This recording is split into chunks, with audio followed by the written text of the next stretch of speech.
Oke, baik. Bismillahirrahmanirrahim. Assalamualaikum warahmatullahi wabarakatuh.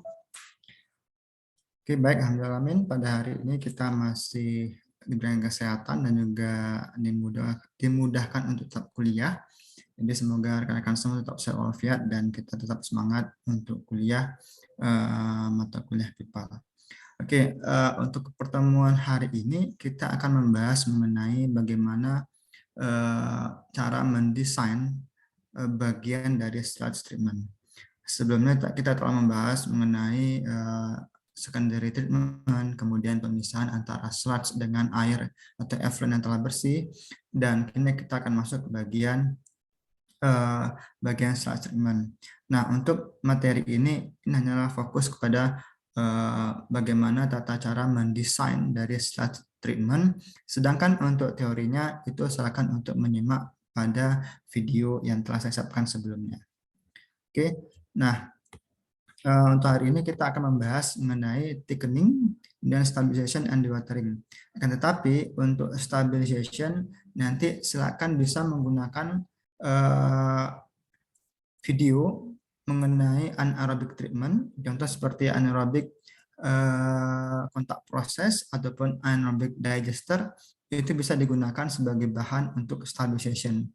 Nah, jadi untuk stabilization itu bisa menggunakan video-video yang telah saya berikan sebelumnya mengenai dua materi tadi, INCP dan juga anaerobic digester. Nah, untuk saat ini kita akan lebih fokus kepada thickening dan sedikit mengenai dewatering. Nah, untuk referensi saya menggunakan buku Said R. Qasim tahun 2015, yaitu mengenai wastewater treatment planning, design, and operation yang dikeluarkan oleh CRC Press. Oke, nah ini merupakan alur ataupun flow proses dari si slide treatment, yang mana itu kita akan mulai dari pre-treatment. Nah, biasanya pre-treatment ini kita ada seperti, jadi biasanya sludge dari beberapa sumber, contoh dari primary clarifier, kemudian dari secondary clarifier, itu sebelumnya akan masuk terlebih dahulu kepada sludge storage. Nah, jadi sementara sludge itu akan ditampung sementara pada saat storage, dan setelah itu baru akan masuk ke proses sludge treatment. Nah, untuk sludge storage itu sebenarnya kita hanya menghitung berapakah total volume si sludge, dan berapakah flow-nya, berapakah flow sludge tersebut. Nah, sehingga nanti kita akan bisa mendesain ini dari volume untuk mendesain volume tangki. Oke.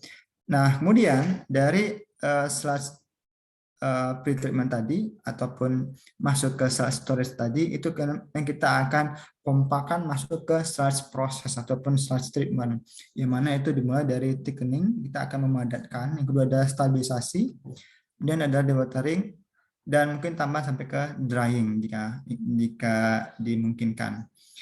Nah, sebenarnya untuk proses sludge treatment ini rata-rata itu tidak beroperasi 24 jam seperti pada IPAL umumnya ataupun pada proses anaerobik maksudnya.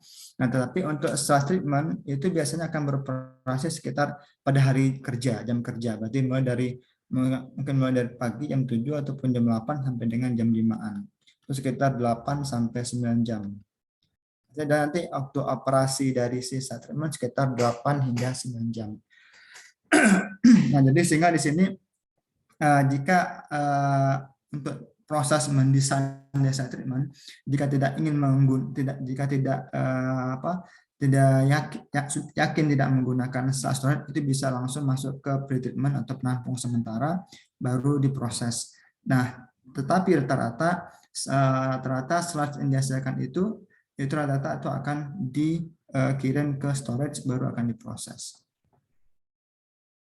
Nah, ini adalah contoh dari sludge treatment yang ada pada buku Said Qasim. Jadi dari sini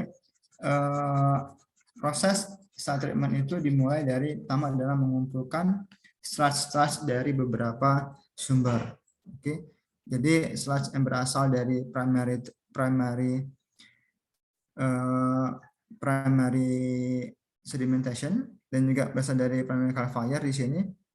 Itu sludge di sini itu akan dimasuk ke sludge blending tank, atau dia akan masuk ke sludge pengumpul sementara atau blending atau pengadukan. Jadi sebelum jika kita tidak menggunakan sludge storage, maka kita bisa menggunakan sludge blending tank. Yang mana sebenarnya fungsinya adalah sama. Di dalam sludge storage juga ada mixer yang berfungsi untuk menghomogenkan sludge yang masuk ke dalam si sludge treatment tadi. Nah, kemudian adalah untuk proses di sini kita skip yang ini karena ini adalah proses recovery. Dan proses recovery post-pot yang ada dalam proses proses sludge. Dan di sini kita langsung masuk ke sludge blending dan masuk ke sludge gravity thickener, yang mana ini berfungsi untuk memadatkan dan juga memisahkan antara sludge ataupun solid dengan air yang telah bersih. Dan kita masuk ke sludge anaerobic digester ataupun tadi stabilisasi, dan baru sludge dewatering. Nah, sehingga sini adalah proses untuk sludge stabilisasi ataupun sludge proses tadi. Nah, di sini untuk sludge proses anaerobic proses itu rata-rata akan menghasilkan yang namanya gas metan, yang akan kita hitung berapakah kemungkinan jumlah gas yang dihasilkan dari proses ini. Nah, kita akan langsung masuk ke proses pembuatan sludge thickening, yang mana sludge thickening ini berfungsi untuk memisahkan antara padatan sludge dengan si air ataupun supernatan. Nah, di sini untuk sludge thickening ini sebenarnya bentuknya itu hampir sama seperti clarifier, tetapi dia lebih kecil dan tidak terlalu dalam. Nah, sedangkan kalau untuk clarifier itu jauh lebih dalam dan juga cukup besar. Oke. Nah, untuk desain kriteria kita harus memperhatikan dari manakah sumber sludge yang akan kita olah tersebut. Nah, rata-rata untuk sludge thickening ini itu kita mengumpulkan sludge yang berasal dari primary clarifier dan juga dari secondary clarifier ataupun waste activated sludge. Dan perlu diingat, jangan mencampurkan antara gravity grid chamber, grid yang berasal dari grid chamber dan juga padatan yang berasal dari bar itu masuk ke dalam thickener, karena ataupun dalam proses sludge, karena akan dia berbeda jenis partikelnya. Jadi kalau grid itu lebih kepada pasir, sedangkan untuk sludge lebih kepada biomasa yang kita endapkan. Oke. Nah, di sini beberapa hal yang harus kita perhatikan adalah berapakah solid loading, berapakah beban padatan yang akan kita olah. Usahakan itu tidak lebih dari 40 kg per meter persegi per hari. Jadi jumlah sludge solid ataupun TSS yang akan kita olah itu adalah tidak lebih dari bebannya 47 kg per meter persegi per hari. Sedangkan untuk hydraulic loadingnya ataupun beban loading sludge yang akan kita olah sekitar yang paling minimal itu adalah sekitar 9 meter kubik per meter persegi per hari. Jadi adalah setiap perseginya itu adalah sekitar 9 meter kubik air limbah yang akan kita olah. Air sludge yang akan kita olah. Oke. Nah, karena kita tadi di sini ada dua sumber sludge dari primary clarifier dan juga waste activated sludge, maka kita butuh menghomogenkan. Kita butuh sludge blending untuk menghomogenkannya. Kemudian ada beberapa proses yang kita desain adalah seperti juga Bax influent, effluent dari si sludge nanti, dari thickener nantinya, dan juga beberapa overflow untuk air yang telah bersih. Itu juga akan kita desain. Sebenarnya desainnya hampir sama seperti clarifier menggunakan V-node. Ini adalah hampir sama. Dan berapakah sludge yang akan kita pompakan, ataupun sludge yang sudah homogen, yang sudah cukup kental, yang mana itu akan kita teruskan pada proses anaerobic digester ataupun anaerobic proses untuk sludge. Oke, seperti itu.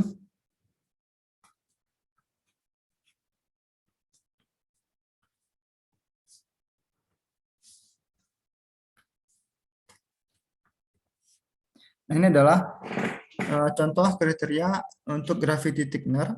Nah, jadi sini untuk gravity thickener ini kita akan mendesain karena bentuknya seperti clavier, seperti berbentuk lingkaran, dan nanti akan ada beberapa unit seperti scraper yang ada di dasar si clavier tersebut. Ini adalah kriteria desainnya yang bisa digunakan ini.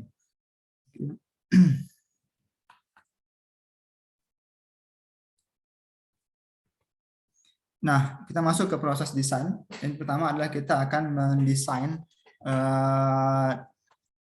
thickener area dan juga diameter dari si thickener.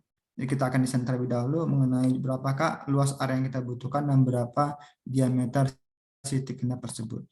Nah, yang pertama adalah tadi berdasarkan solid loading tadi, jumlah padatan yang harus kita olah itu adalah tidak lebih dari 47 kg per meter persegi per hari.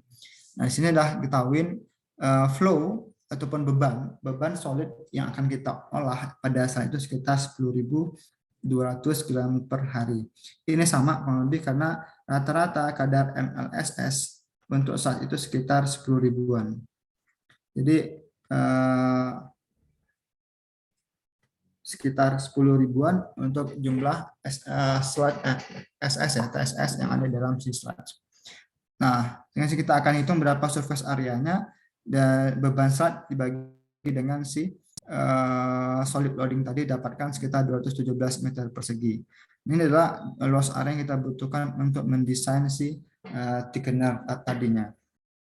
Nah, kemudian kita menghitung berapakah hydraulic loading yang ada pada proses pengolahan ini, yang mana tadi hydraulic loading itu tidak lebih dari 9 meter kubik per meter persegi per hari ini adalah tidak lebih dari ini. Maka kita coba cross check dari debit si start itu sekitar debitnya sekitar 902 meter kubik per hari, kita bagi dengan surface areanya dapat sekitar 4,16 meter kubik per meter persegi per hari. Jadi ini udah oke. Nah, kemudian untuk dilution water ataupun air yang kita masukkan untuk proses mengencerkan si slide-nya tadi, itu kita bisa menggunakan asumsi hydraulic loading itu adalah maksimal sekitar 9,8. Jadi kita naikkan 9,8 untuk lebih maksimal, jadi bebannya akan semakin lebih besar karena kita tambahkan air ke dalamnya. Nah, di sini 9,8 meter kubik per meter persegi per hari itu dikalikan dengan surface area tadi, maka didapatkanlah jumlah jumlah perkiraan jumlah debit sludge itu sekitar 2.127 meter kubik per hari. Ini adalah debit sludge yang akan kita olah. Oke. Nah, di sini kalau kita hitung kira-kira berapakah dilution water-nya itu, maka dilution water itu adalah jumlah sludge murni yang kita kumpulkan dari peranan di clavier dan juga dari scanner clavier itu sekitar 902, maka tadi 2.127 meter kubik per hari kurang 902, maka dapatkan sekitar 1.225 untuk dilution water yang dibutuhkan.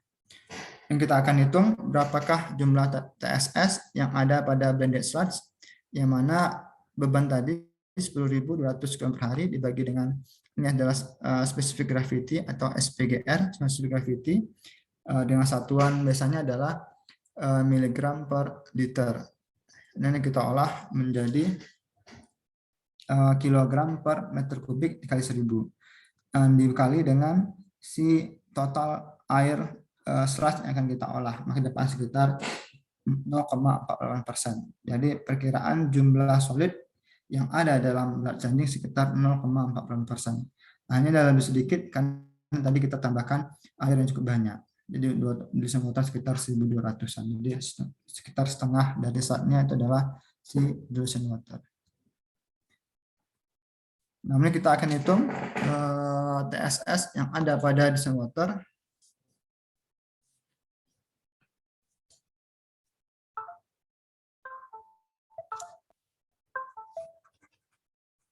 Nah, untuk TSS pada dilution water ini, itu kita akan hitung pertama adalah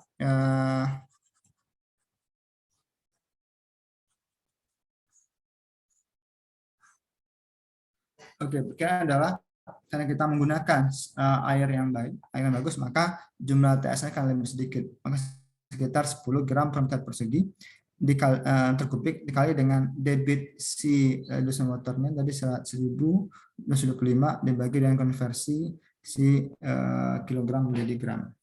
Oke. Nah, di sini dapat sekitar 12,3 kg per hari. Jadi TSS yang ada pada dosen water itu jauh lebih sedikit dan tidak terlalu banyak. Sehingga total TSS yang ada pada sludge di banded tank sekitar 10.200 kg per hari. Oke. Nah, ini kita akan hitung berapa konsentrasi TSS total pada saat banded, total volume beban si TSS tadi itu dibagi dengan debitnya 201,7 meter kubik bagi dengan diubah menjadi kilogram per meter persegi. Oke, dapat sekitar 0,48 ini tadi. Nah, di sini kita akan mendesain dua buah gravity thickener.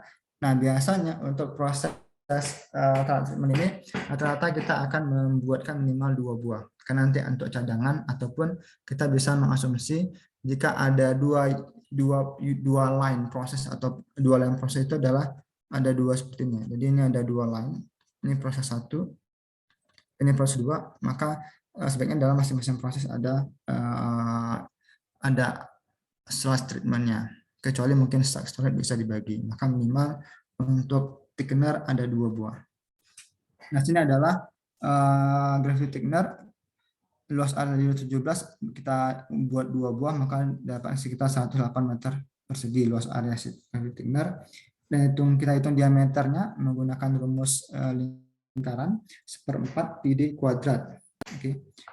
Nah, nanti ini dihitung dapatnya sekitar 11,7 atau mungkin sekitar 11,8 meter untuk diameternya. Jadi untuk diameter sekitar 11 meteran, 12 meter. Dan kemudian kita hitung berapa surface areanya dari rumus tadi, rumus luas areanya itu 1/4 PD kuadrat. Tadi misalnya ini lupa untuk ya 1/4 ya benar. Sama PD kuadrat ya benar. Sama PD kuadrat ini dapat sekitar 116 meter persegi surface areanya. Nah, sehingga di sini surface areanya cukup luas. Ini kita hitung berapa solid loading dan juga outward loadingnya dengan rumus jumlah sludge yang dihasilkan tadi itu dibagi dengan si surface area si thickener. Maka dapat sekitar 43,7 dan hard loading sekitar 9,41. Nah, tadi untuk perencanaan tadi di awal kata desainnya adalah tidak lebih dari 47 kg per meter persegi per hari dan juga tidak lebih dari 9,0. Oke, berarti masih aman. Jadi kedua hasil perhitungan ini masih kita anggap untuk layak untuk digunakan. Lanjut kita menghitung solid loading dan juga hydro loading untuk kondisi rata-rata untuk debit rata-rata. Nah, di sini untuk debit tadi beban pengolahan pada saat debit rata-rata sekitar 9.600 dibagi dengan luas area si satu thickener maka dapat 82 kg per meter persegi per hari. Nah, untuk laju alir si thickener rata-rata adalah tadi debit sludge yang akan kita olah dibagi dengan total beban pengolahan dikali dengan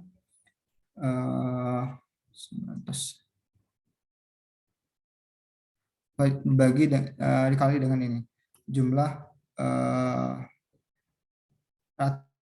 debit rata-ratanya tadi. Oke, dapat sekitar 204 meter kubik per hari untuk flow thickenernya dan hydro loadingnya adalah 204 dibagi dengan 116,7 mendapatkan hydro loadingnya sekitar 17,1 meter kubik per meter persegi per hari. Ini dibagi 2 ya, karena hanya 1. untuk satu unit. Jadi kita bagi dulu sekitar 8 hasilnya. Oke, lanjut kita menghitung untuk desain kedalaman si thickener. Jadi kita akan hitung berapa kedalamannya. Untuk thickener kedalamannya kita bisa menggunakan referensi yang ini. Telah disebutkan beberapa zona-zona yang ada pada thickener. Di sini ada zona clear zone ataupun zona air bersih bisa di atas. Jadi kalau kita asumsi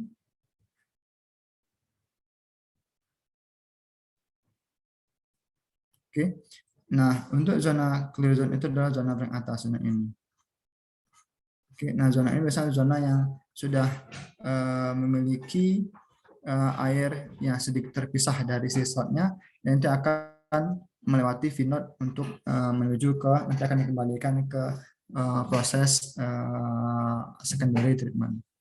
Nah, ini adalah settling zone, adalah zona untuk pengendapan sisat. Jadi dia akan mengendap di bagian tengah, mulai pengendapan, dan terakhir adalah zona settling, di mana ini adalah zona yang untuk proses terjadinya pengendapan sludge di sini. Nah, ini kita akan hitung berapakah masing-masing area tadi, mulai dari bagian atas dari thickening zone ataupun clear zone tadi, yang mana tadi konsentrasi solid pada sludge blending itu ada sekitar 0,48%. Pada sludge blending ya, bagian sludge blending. Nah, di sini kita membuat asumsi kadar dari si TSS ataupun solid konsentrasi tadi itu sekitar 1 kita naikkan. Atau kita naikkan dari 1, 2 kali lipatnya. Oke. Dan untuk area yang paling bawah di sini ataupun thickening zone, daerah thickening zone. Jadi di bagian bawah thickening zone ini kita asumsi itu kadar solid ini akan lebih banyak lagi atau sekitar 6%. Jadi kadar solid itu akan lebih banyak pada area bagian paling bawah atau di bawah area thickening zone itu sekitar 6%. Jadi rata-rata konsentrasi solid total pada area ini adalah sekitar 6 tambah dengan 1,09. Jadi di sini sekitar 3,55%.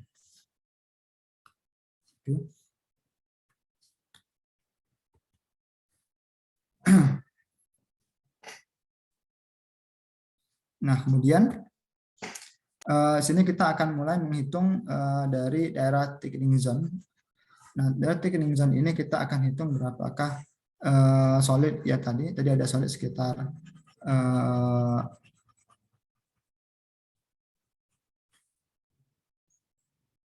oke. Mulai dari pertama adalah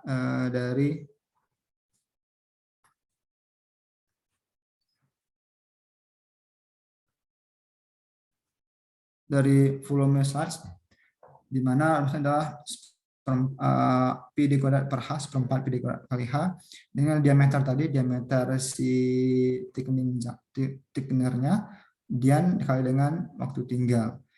Nah, di sini kita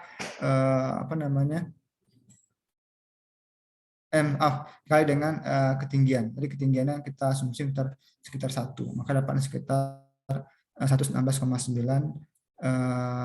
meter kubik ya, volume si sludge yang tadi. Nah, kemudian adalah di sini jumlah solid yang ada pada thickening zone di atasnya, di atas dari zone itu adalah 3,58% solid. Maka volume sludge tadi 116,9 meter kubik per hari ya, meter kubik per hari.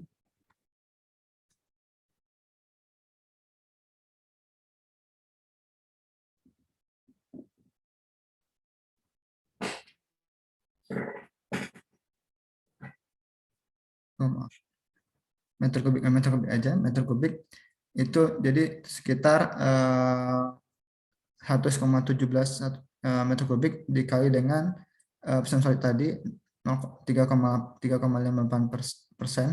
dikali dengan dikali dengan si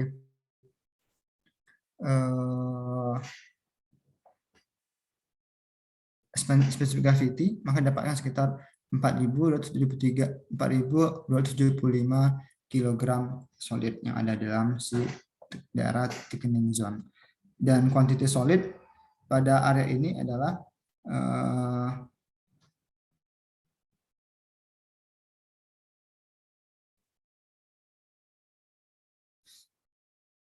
dari debit tadi 10.213 dibagi dengan 2 buah unit, maka dapat 5.100 gram per hari si volume beban pengolahan yang akan diolah di thickener. Dan ini apa namanya,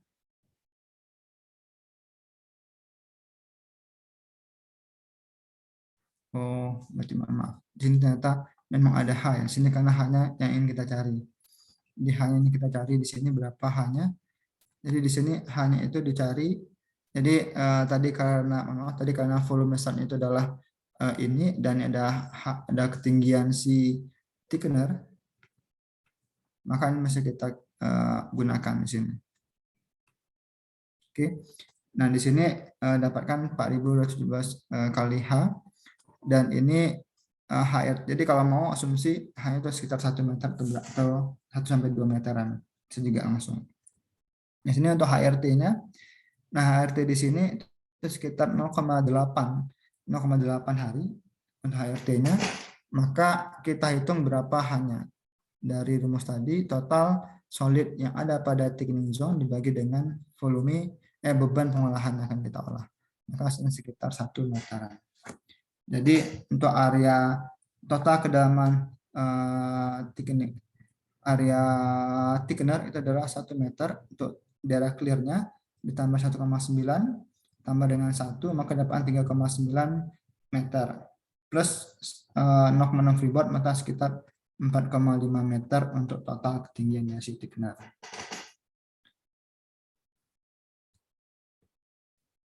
Oke. Nah, ini adalah kita menghitung berapakah central wall. Central wall ini adalah area di sini, area yang akan digunakan tempat masuknya si sludge. Jadi pertama kali area sludge itu akan masuk ke dalam bawah dari sini, baru akan keluar. Seperti itu. Nah, di sini kita akan hitung berapakah area kedalaman dari thickenernya. Oke. Nah, di sini kedalamannya itu ada dengan cara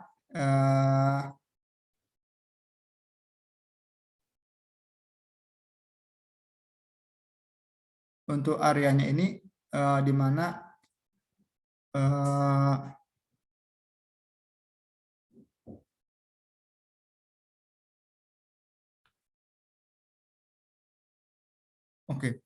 sekitar 17% dari si diameter si thickener tadi, dan diameter tadi itu ini adalah dua buah si thickener, maka dapatnya adalah sekitar kedalaman 1 meter.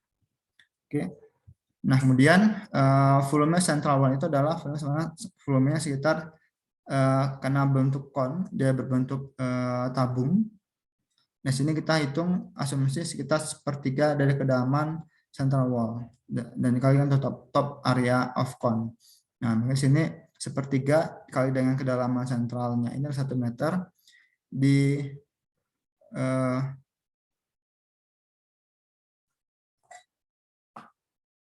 kemudian ini untuk top areanya 1/4 pi kali dengan diameter, maka dapat sekitar 39 meter persegi. Jadi untuk volume di sini adalah sekitar 39 meter kubik. Oke, nah, ini adalah unit dari clavier thickener tadi, yang mana tadi kita hitung ada sekitar 12,2 diameternya untuk bagian dalam, dan sampai keluar sampai 13 meter sampai keluar. Dan sini adalah jembatan.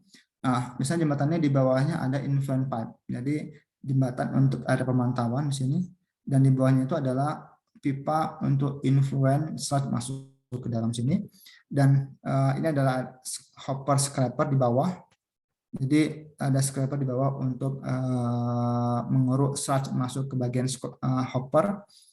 Dan ini adalah influent wall. Jadi wall sini akan masuk ke sini. Dan pipa pembuangan pipa sludge-nya akan ada di bawah. Yang perlu diingat, untuk thickener ada namanya effluent wear. Jadi akan ada wear ataupun apa namanya plat penahan, nanti akan ada V-knot di setelahnya itu. Oke. Ini adalah bentukannya yang dari bentukan dari samping. Ini tadi jembatan tadi, ini adalah pipa influentnya.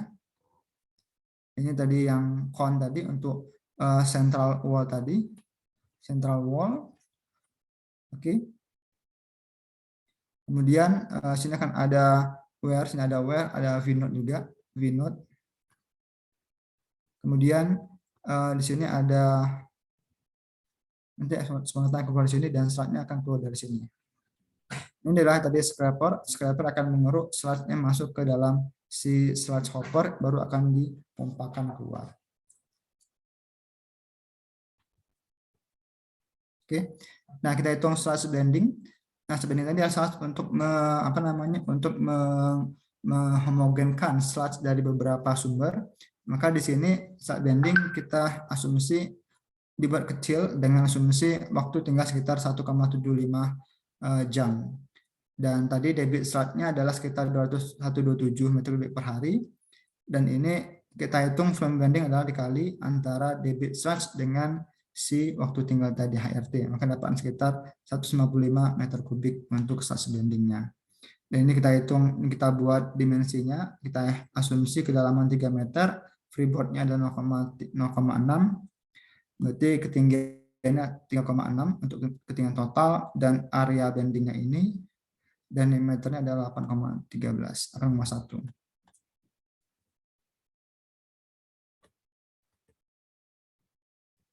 Oke, ini adalah bentukan dari sludge bending, maka nanti sludge-nya itu akan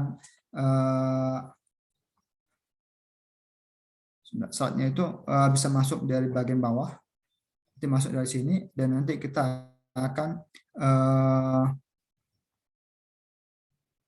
ada pipa paling atas untuk air yang telah bersih. Jadi saat ini kita akan ini ada motor, sini ada motor untuk menggerakkan si sludge, menghomogenkan sludge tadi, sehingga nanti airnya akan keluar dari sebagian sini yang telah bersih ataupun sisanya, dan nanti sludge yang akan dipompakan akan dibuang dari sini.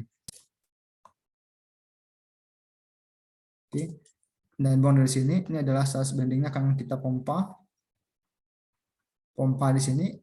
Ini adalah beberapa drain yang mungkin yang dibutuhkan. Oke. Nah, untuk desain tadi sludge bending, jadi ketika sludge-nya tadi kita pertama kali sludge itu akan masuk ke sludge bending terlebih dahulu, baru akan setelah itu kita bagi ke thickener, 2 buah thickener. Dan dari thickener nanti masuk ke setelah selesai dari thickener baru kita pompakan ke anaerobic digester setelah itu. Jadi kalau lihat dari penampilannya adalah seperti yang di bawah, yang gambar C yang ini. Oke.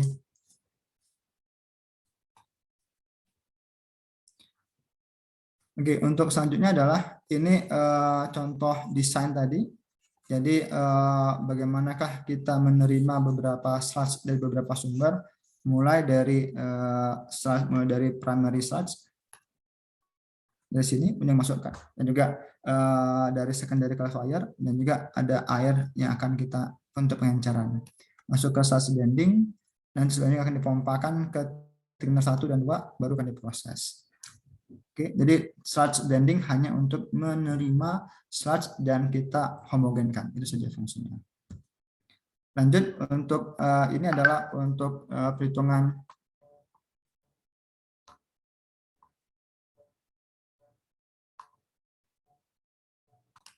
Oke, kemudian masuk ke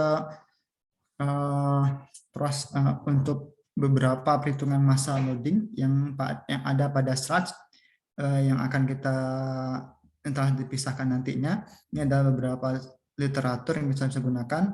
Jadi sludge yang telah yang telah dipisahkan dari air ataupun yang telah kental tadi itu memiliki karakteristik sebagai berikut. Yang ini karakteristik dari slide yang tadi, dan ini adalah overflow dari thickener. Jadi nanti thickenernya itu bagian atasnya itu akan kita kembalikan ke proses secondary treatment, yang mana ini adalah apa namanya, hasil dari potongan tadi, yang dari blending dan juga dari thickener.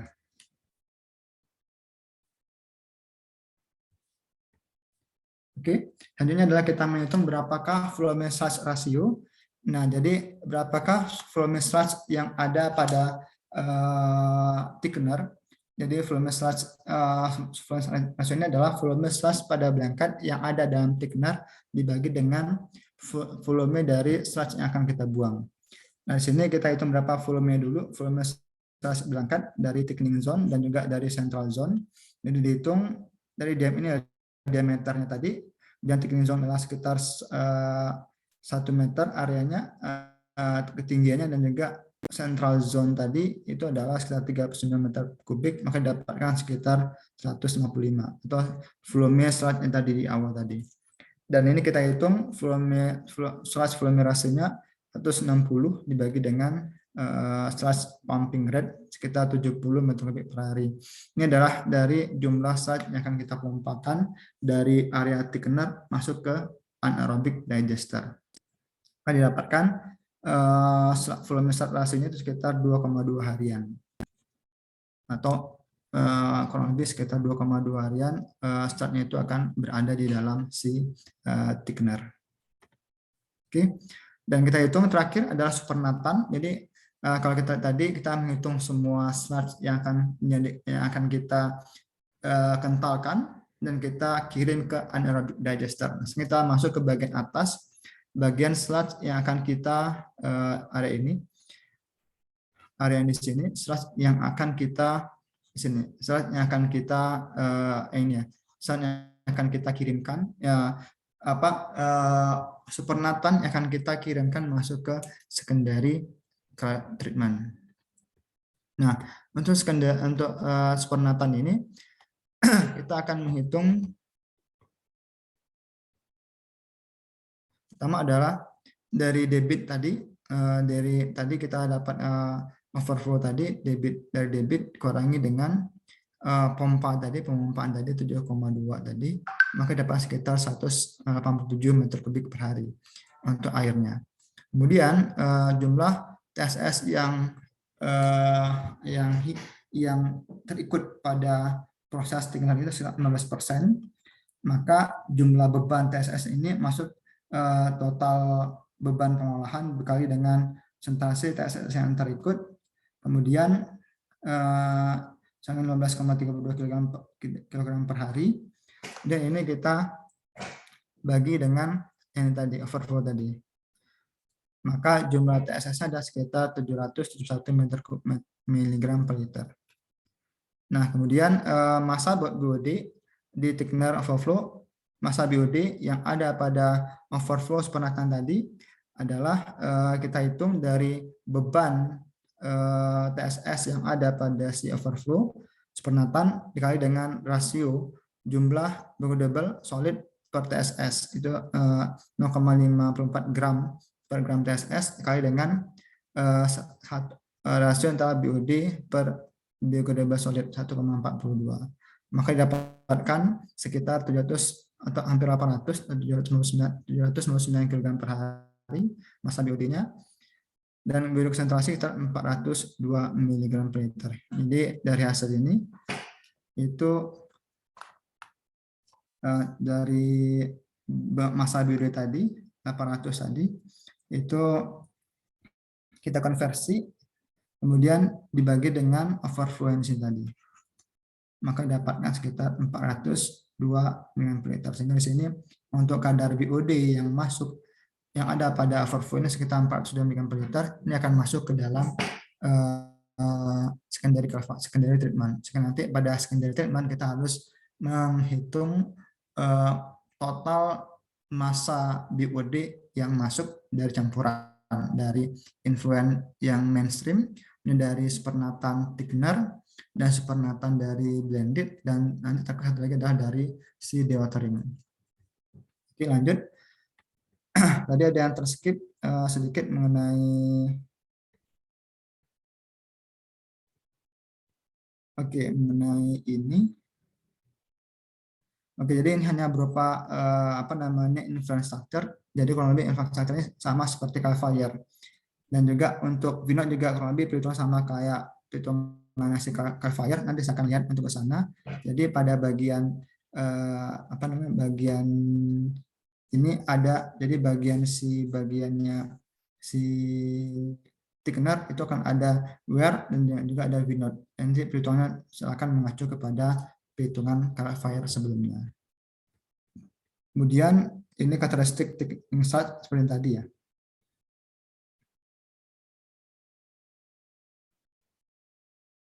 Oke, jadi insight itu kurang lebih jumlah solid yang kita capture, yang kita pisahkan sekitar 80% total solidnya yang ada pada sludge. Oke, lanjut kita masuk ke dewatering. Nah, dewatering merupakan proses yang mana itu berfungsi untuk memisahkan antara sludge dengan air tadi. Jadi sludge yang telah dikentalkan tadi itu akan kita masukkan ke dalam proses dewatering. Nah, proses dewatering ini sebenarnya ada beberapa proses, ada 2 proses. Itu adalah menggunakan konvensional, itu menggunakan sludge drying atau menggunakan sludge bed, drying bed, atau menggunakan sludge drying bed atau SDB. Nah, biasanya untuk dahulu itu menggunakan yang konvensional. Jadi setelah sludge tadi dipisahkan, selesai pada proses anaerobic digester, selanjutnya itu akan masuk ke dewatering, contoh ke sludge drying bed. Nah, atau yang sekarang itu menggunakan proses yang lebih advance, menggunakan mekanik, itu menggunakan belt press dan menggunakan filter press. Nah, sehingga sini ada 2 mazhab dalam proses dewatering. Biasanya proses sludge treatment ini itu mulai dari blending tank tadi ataupun storage tank, itu masuk langsung ke dewatering. Untuk yang mekanik ya, masuk ke dewatering langsung ke nanti ada jadi untuk mekanik ini ada 2 mazhab. Pertama adalah dari storage tadi, storage langsung masuk ke dewatering. Nah, yang biasanya adalah dari storage tadi, blending tank masuk ke thickening, masuk ke dewatering. Maaf, saya lupa. Masuk ada thickening juga. Ini ada thickening di sini. Nah, biasanya untuk mekanik ini dari storage masuk ke thickening, ini akan ada proses koagulasi baru masuk ke dewatering. Sedangkan untuk yang blending tank rata-rata itu ada setelah proses anaerobic digester ini masuk ke dewatering juga menggunakan koagulan untuk mengendapkan. Oke. Nah, sini ada beberapa cara mendesainnya. Kita bisa mendesain total keseluruhan atau kita menghitung kapasitas dari prosesnya tadi. Nah, untuk saat ini saya akan menjelaskan bagaimana kita menghitung kapasitas yang akan kita olah pada proses mekanik, proses filter press ataupun proses belt press. Nanti saya akan tambahkan untuk proses desain dari proses mendesain unit mekaniknya. Nah, contoh dari masa sludge tadi ada sekitar 200 ini data yang lain, ada sekitar 255 kg per hari masanya, dan volume sludge-nya ada sekitar 37 meter kubik per hari, dan persentase filtrasi kita 90, dan ini spesifik gravitinya sekitar 1,1 kg meter kubik. Dan ini water konsentrasi kita 20%. Nah, sehingga di sini ini ada data desain kita gunakan. Nah, pertama kita akan menghitung massa sludge peak yang akan kita hasilkan. Rumusnya ada dari massa sludge dikali dengan konsentrasi filtrasi bagi 100%. Jadi ini adalah tadi massanya 95 kg per hari dan konsentrasinya ada 90%. Maka dapat 265 kg massa sludge yang akan kita hasilkan dari cake. Dan ini untuk menghitung berapa debit sludge cake ini hasilkan, massa sludge cake dibagi dengan konsentrasi air tadi kali dengan specific gravity kali 1000. Nah, ini dapatkan sekitar 1,3 meter kubik per hari.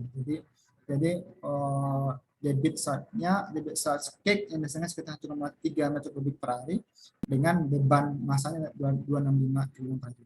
Nah, karena kita tadi pada saat proses itu ada air yang dihasilkan, ini adalah cake yang akan dibuang, maka setelah kita hitung berapa massa cake dan berapa debitnya, dan kita hitung air sepenatannya. Sepenatan air tadi sebenarnya ini akan kita masuk ke namanya return flow tank, yang mana sini kita menggunakan HRT setelah 12 jam. Dengan kita hitung dulu berapa debit sepenatan yang akan kita kembalikan masuk ke return flow tank, baru masuk ke proses secondary treatment. Nah, di sini tadi didapatkan debitnya adalah 37 saatnya, dan dikurangi dengan aliran debit yang masuk ke sludge cake tadi sekitar 1,3, maka dapatnya sekitar 36. Sekitar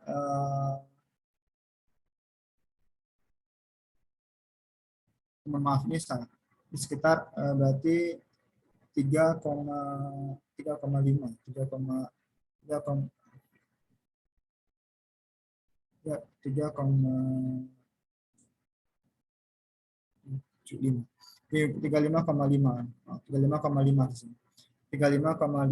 maka dapat sekitar 36 meter kubik volume dari sludge tank tadi. Oke. Jadi untuk kapasitasnya adalah kapasitas filter pressnya ataupun alat mekanik press tadi menggunakan yang ini, sedangkan untuk return flow-nya kita menggunakan yang tadi. Nah, untuk neraca massa, jadi seperti ini. Jadi neraca massa bisa menggunakan yang ini. Jadi sludge tank tadi masuk ke tin dewatering, dan ini masuk ke dewatering tadi, yang mana awan tadi adalah 37 meter kubik per hari si sludge-nya. Ini kita pisahkan sludge cake-nya di 1,3, maka dapatkan sekitar debitnya adalah 35,5 masuk ke return flow tank. Nanti return flow tank baru masuk ke proses secondary treatment. Jadi itu adalah proses perhitungan desain untuk proses deepener dan juga mekanik dewatering.